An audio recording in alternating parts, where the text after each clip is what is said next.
ಧರ್ಮಸ್ಥಳ ಬುರುಡೆ ಪ್ರಕರಣಕ್ಕೆ ರಣರೋಚಕ ತಿರುವು ಸಿಕ್ಕಿರುವಂತದ್ದು. ಕೇರಳದ ಲಾರಿ ಮಾಲೀಕ ಮತ್ತು ಬುರುಡೆ ಗ್ಯಾಂಗ್ ನ ಲಿಂಕ್ ಇರುವಂತದ್ದು ಗೊತ್ತಾಗ್ತಾ ಇದೆ. ಕೇರಳದ ಯೂಟ್ಯೂಬರ್ ಕಮ್ ಲಾರಿ ಮಾಲೀಕ ಮನಾಫ್ ಬುರುಡೆ ತಂದಿದಂತ ವಿಡಿಯೋವನ್ನ ಈತ ಅಪ್ಲೋಡ್ ಮಾಡಿದ್ದಂತಹ ಮಾಲೀಕ. ಯೂಟ್ಯೂಬ್ ಚಾನೆಲ್ ಅಲ್ಲಿ ಬುರುಡೆ ವಿಡಿಯೋವನ್ನ ಅಪ್ಲೋಡ್ ಮಾಡದಲ್ಲೇ ಅಲ್ಲಿ ಇಲ್ಲಿ ಸುತ್ತಾಡುವಂತ ವಿಡಿಯೋಗಳನ್ನ ಕೂಡ ಈತ ಅಪ್ಲೋಡ್ ಮಾಡಿದ. ಕಾರ್ಡ್ನಲ್ಲಿ ಬುರುಡೆ ಎತ್ಕೊಂಡು ಚೀಲಕ್ಕೆ ಹಾಕ್ತಾ ಇರುವಂತ ವಿಡಿಯೋವನ್ನ ಈತ ಅಪ್ಲೋಡ್ ಮಾಡಿಕೊಂಡಿದ್ದ. ಇನ್ನು ಕೋರ್ಟ್ಗೆ ಬುರುಡೆ ಹಾಜರುಪಡಿಸಿದಂತ ದಿನವೇ ಈತ ಅಪ್ಲೋಡ್ ಮಾಡಿದ ಅನ್ನೋದು ತಿಳಿದು ಬರ್ತಾ ಇದೆ. ಜುಲೈ 11ರಂದು ಬುರುಡೆ ವಿಡಿಯೋ ಹಾಕಿದಂತ ಮನಾಫ್ ಬಂಗ್ಲಗುಡ್ಡದಿಂದ ಬುರುಡೆಯನ್ನ ತಂದಿದಂತಹ ಜಯಂತ್, ಆ ಬುರುಡೆ ತಂದಂತಹ ವಿಡಿಯೋವನ್ನ ಚಿತ್ರೀಕರಣ ಮಾಡಲಾಗಿತ್ತು. ಯಾವ ದಿನ ಈ ಕೋರ್ಟ್ಗೆ ಇವರು ಹಾಜರುಪಡಿಸ್ತಾರೋ ಅದೇ ದಿನ ಈತ ತನ್ನ ಯೂಟ್ಯೂಬ್ ಚಾನೆಲ್ ಅಲ್ಲಿ ಅಪ್ಲೋಡ್ ಮಾಡ್ಕೊಳ್ತಾನೆ ಮನಾಫ್. ಹಾಗಾಗಿ ಸಾಕಷ್ಟು ಸಂಶಯಗಳು ಕೂಡ ಮೂಡಿತು. ಈಗ ಮನಾಫ್ಗೆ ನೋಟಿಸ್ ಅನ್ನ ಕೊಟ್ಟಿದ್ದಾರೆ ವಿಚಾರಣೆಗೆ ಹಾಜರಾಗಬೇಕು ಅಂತ. ಆತ ಕೂಡ ಹಾಜರಾಗ್ತಾನೆ. ಇನ್ನು ಕೇರಳದ ಯೂಟ್ಯೂಬರ್ ತಿಮರೋಡಿ ಗ್ಯಾಂಗ್ ಅನ್ನ ಭೇಟಿ ಮಾಡಿದ್ದ ಮನಾಫ್ ಅಂತ ತಿಳಿದು ಬರ್ತಾ ಇದೆ. ತಿಮರೋಡಿ ಮನೆಯಲ್ಲಿ ಭೇಟಿಯಾಗಿದ್ದಂತ ಕೇರಳದ ಮನಾಫ್ ಕೇರಳದ ಮೂಲದ ಯೂಟ್ಯೂಬರ್ಗೆ SIT ನೋಟಿಸ್ ಅನ್ನ ಕೂಡ ಕೊಟ್ಟಿದೆ. ವಿಚಾರಣೆಗೆ ಹಾಜರಾಗಬೇಕು ಅನ್ನುವಂತ ನಿಟ್ಟಿನಲ್ಲಿ ಬುಲಾವನ್ನ ಕೊಟ್ಟಿದೆ. ಧರ್ಮಸ್ಥಳದ ಬಗ್ಗೆ ಯೂಟ್ಯೂಬ್ನಲ್ಲಿ ಅಪಪ್ರಚಾರದ ಆರೋಪದ ಹಿನ್ನೆಲೆಯಲ್ಲಿ ಯೂಟ್ಯೂಬ್ ಚಾನೆಲ್ ಅಲ್ಲಿ ಬುರುಡೆ ವಿಡಿಯೋವನ್ನ ಈತ ಅಪ್ಲೋಡ್ ಮಾಡಿದ. ಒಂದಷ್ಟು ವಿಡಿಯೋಗಳನ್ನ ನಿರಂತರವಾಗಿ ಅಪ್ಲೋಡ್ ಮಾಡ್ತಾ ಇದ್ದಿದ್ದರಿಂದಾಗಿ ಮನಾಫ್ನನ್ನ ವಿಚಾರಣೆಗೆ ಒಳಪಡಿಸಲಾಗಿದೆ. ಪೃಥ್ವಿ, ಈಗಾಗಲೇ ನೋಡ್ತಾ ಇದೀವಿ ಕೇರಳದಲ್ಲಿ ಕೂಡ ಈ ವಿಚಾರ ಒಂದು ಸದ್ದು ಮಾಡ್ತಾ ಇತ್ತು. ಅಂದ್ರೆ ಬುರುಡೆ ಕಥೆಯನ್ನ ಬಿಟ್ಟಿದಂತಹ ಮನಾಫ್ನನ್ನ ಈಗ SIT ಟೀಮ್ ವಿಚಾರಣೆಗೆ ಒಳಪಡಿಸುವಂತಹ ಸಾಧ್ಯತೆಗಳಿರೋದನ್ನ ನೋಟಿಸ್ ಕೂಡ ಜಾರಿ ಮಾಡಿದೆ.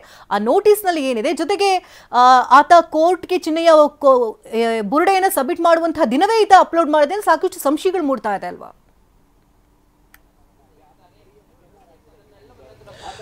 ಶಕುಂತಲಾ, ಇಲ್ಲಿ ಪ್ರಮುಖವಾಗಿ ಮನಾಫ್ ಕೇರಳ ಮೂಲದ ಯೂಟ್ಯೂಬರ್. ಇವು ಯಾರು ಅಂತ ನೋಡ್ತಾ ಹೋಗೋದಾದ್ರೆ, ಇನ್ನು ಉತ್ತರ ಕನ್ನಡದ ಕಾರವಾರ ಬಳಿಯ ಶಿರೂರಿನಲ್ಲಿ ಈ ಒಂದು ಲಾಸ್ಟ್ ಇಯರ್ ಒಂದು ದುರಂತ ನಡೆದಿತ್ತು. ಅಂದ್ರೆ ಒಂದು ಗುಡ್ಡ ಕುಸಿತ ದುರಂತ ಆಗಿ ಲಾರಿ ಏನು ಕೊಚ್ಕೊಂಡು ಹೋಗಿತ್ತಲ್ಲ, ಆ ಲಾರಿಯ ಮಾಲಕ ಇದೇ ಮನಾಫ್. ಆ ಲಾರಿಯಲ್ಲಿ ಡ್ರೈವರ್ ಅರ್ಜುನ್ ಅನ್ನೋರು ಡೆತ್ ಆಗಿರ್ತಾರೆ. ಆಗ ಒಂದು ತುಂಬಾ ಅಂದ್ರೆ ಅದು ರಾಷ್ಟ್ರ ಮಟ್ಟದಲ್ಲಿ ಸುದ್ದಿಯಾಗಿರುತ್ತೆ. ಅಂತ ಸಂದರ್ಭದಲ್ಲಿ ಈತ ಮೈನ್ ಸ್ಟ್ರೀಮಿಗೆ ಬಂದಿದ್ದಂತ ಮನಾಫ್ ಅವಾಗಿಂದ ಆತನ ವಿಡಿಯೋಗಳು ಸ್ವಲ್ಪ ಫೇಮಸ್ ಆಗಿದ್ದು ಜನರಿಗೆ ರೀಚ್ ಆಗಕ್ಕೆ ಸ್ಟಾರ್ಟ್ ಆಗಿತ್ತು.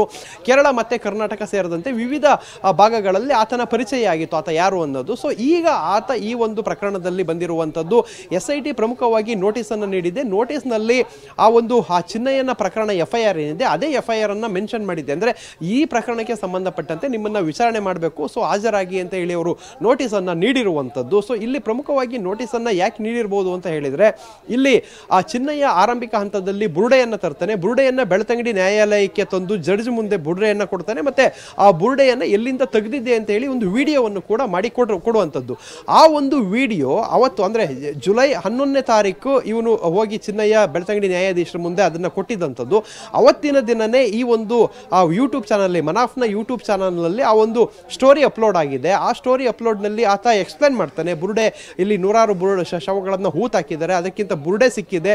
ಆ ಬುರುಡೆಯ ವಿಜುವಲ್ಸ್ ಅನ್ನು ಕೂಡ ಅಲ್ಲಿ ಬಳಸುವಂಥದ್ದು. ಅಂದ್ರೆ ಏನು ಬೇರೆಯವರಿಗೆ ಬೇರೆ ಕಡೆ ಎಲ್ಲ ಬುರುಡೆ ವಿಜುವಲ್ಸ್ ಏನು ಸಿಗ್ತಾ ಇರೋ ನೋಡ್ಲಿಕ್ಕೆ ಕಾಣ ಸಿಗುವಂಥದ್ದು ಬ್ಲರ್ಡ್ ಆಗಿರುವಂಥ ವಿಜುವಲ್ಸ್ ಆಗಿರುವಂಥದ್ದು. ಆದರೆ ಅಲ್ಲಿ ಅದು ಒರಿಜಿನಲ್ ಫುಟೇಜ್ ಅನ್ನ ಬಳಸಿರ್ತಾನೆ. ಮತ್ತೆ ಹೆಚ್ಚುವರಿ ವಿಜುವಲ್ಸ್ ಆ ಯೂಟ್ಯೂಬ್ ಚಾನಲ್ ನಲ್ಲಿ ಇರುವಂಥದ್ದು. ಅಂದ್ರೆ ಆ ಬುರುಡೆಯನ್ನ ಕತ್ತಿಯಲ್ಲಿ ತೆಗೆಯುವಂಥದ್ದು, ಅದರ ಪಕ್ಕದಲ್ಲಿ ಇರುವಂತಹ ಮರ, ಆ ಮರದಲ್ಲಿ ನೇತಾಡ್ತಾ ಇದ್ದಂತಹ ಸೀರೆ ಮಾದರಿಯಂತಹ ವಸ್ತ್ರ ಅದೇನಿರುತ್ತೆ ಅವೆಲ್ಲವನ್ನೂ ಕೂಡ ಇನ್ ಡೀಟೇಲ್ ಆಗಿ ವಿಡಿಯೋದಲ್ಲಿ ಇರುತ್ತೆ. ಸೊ ಆ ವಿಡಿಯೋವನ್ನು ಅಪ್ಲೋಡ್ ಮಾಡಿ ಆತನೇ ಸ್ವತಃ ಧರ್ಮಸ್ಥಳ ಸುತ್ತಮುತ್ತ ಕಾರ್ನಲ್ಲಿ ಓಡಾಡ್ಕೊಂಡು ಕೆಲವೊಂದು ಎಕ್ಸ್ಪ್ಲನೇಷನ್ ಅನ್ನ ಮಾಡಿರ್ತಾನೆ. ಅದು ಅಲ್ಲದೆ ಅವತ್ತಿನ ಆ ಒಂದು ಇಲ್ಲಿ ಬರಲಿಕ್ಕೆ 2-3 ದಿನಗಳ ಹಿಂದೆ ಮುಂದೆ ಇಲ್ಲೇ ಓಡಾಡಿದ್ದಾನೆ ಅನ್ನೋ ಮಾಹಿತಿ ಕೂಡ ಸಿಕ್ಕಿರುವಂಥದ್ದು. ಸೊ ಈ ಕಾರಣಕ್ಕಾಗಿ ಈಗ SIT ಆತನಿಗೆ ನೋಟಿಸ್ ನೀಡಿರುವಂತದ್ದು. ಆ ವಿಡಿಯೋವನ್ನ ಯಾರು ಕೊಟ್ಟಿದ್ರು ಅಂದ್ರೆ ಜುಲೈ 11 ಅಂದ್ರೆ ಈ ಪ್ರಕರಣದ ತನಿಖೆ ಆರಂಭಕ್ಕಿಂತನೂ ಮೊದಲೇ ನಿನಗೆ ವಿಡಿಯೋ ಹೇಗೆ ಸಿಕ್ತು, ಈ ವಿಚಾರ ಎಲ್ಲ ಹೇಗೆ ಗೊತ್ತಾಯಿತು, ಯಾರು ನಿನ್ನನ್ನು ಅಪ್ರೋಚ್ ಮಾಡಿದ್ರು ಅನ್ನೋ ವಿಚಾರಗಳನ್ನ ಆ ಪ್ರಶ್ನೆಗಳನ್ನ ಕೇಳಲಿಕ್ಕಿದ್ದಾರೆ. ಆದ್ರೆ ಈಗ ಬಂದಿರೋಂಥ ಮಾಹಿತಿ ಪ್ರಕಾರ ಆ ಒಂದು ಕೇರಳ ಯೂಟ್ಯೂಬ್ ಚಾನಲ್ ಏನು ಆ ವ್ಯಕ್ತಿ ಇದ್ದಾನೆ, ಆ ವ್ಯಕ್ತಿಯನ್ನ ಮನಾಫನ್ನ ಕಾಂಟ್ಯಾಕ್ಟ್ ಮಾಡಿದ್ದು ಜಯಂತ್ ವಿಚಾರ ಹೇಳಿ ಕರ್ಕೊಂಡು ಬಂದಿದ್ದು ಅನ್ನೋ ಮಾಹಿತಿಗಳು ಕೂಡ ಈಗ ಸಿಕ್ಕಿರುವಂಥದ್ದು. ಜಯಂತ್ ಮದರ್ ಟಂಗ್ ಕೂಡ ಮಲಯಾಳಿ ಆಗಿರೋದ್ರಿಂದ ಮಲಯಾಳಿಯ ಕೆಲವೊಂದು ಯೂಟ್ಯೂಬರ್ಸ್ಗಳನ್ನು ಜಯಂತ್ ಇಲ್ಲಿಗೆ ಕರೆಸಿರುವಂತದ್ದು ವಿಚಾರ ಕೂಡ ಈ ಹಿಂದೆನೆ ಕೂಡ ಆ ಒಂದು ವಿಚಾರಗಳು ಹರಿದಾಡ್ತಾ ಇತ್ತು. ಮತ್ತೆ ಈ ಒಂದು ಪ್ರಕರಣ ಏನು ಆಯಿತು, ಇದೆಲ್ಲ ಡೆವಲಪ್ಮೆಂಟ್ ನಡೀತು, ಅದಕ್ಕಿಂತ ಮೊದಲೇನೆ ಒಂದು ಫೋಟೋ ಒಂದು ವೈರಲ್ ಆಗಿತ್ತು. ಏನಂತ ಹೇಳಿದ್ರೆ ಅದು ಮಹೇಶ್ ಶೆಟ್ಟಿ ತಿಮರೋಡಿ ಮನೆ, ಅಂದ್ರೆ ಉಜಿರೆಯಲ್ಲಿರುವಂತಹ ಮಹೇಶ್ ಶೆಟ್ಟಿ ತಿಮರೋಡಿ ಅವರ ಮನೆಯ ಅವರು ಒಂದು ಕಚೇರಿ ರೀತಿ ಏನ್ ಮಾಡ್ಕೊಂಡಿದ್ದಾರೆ.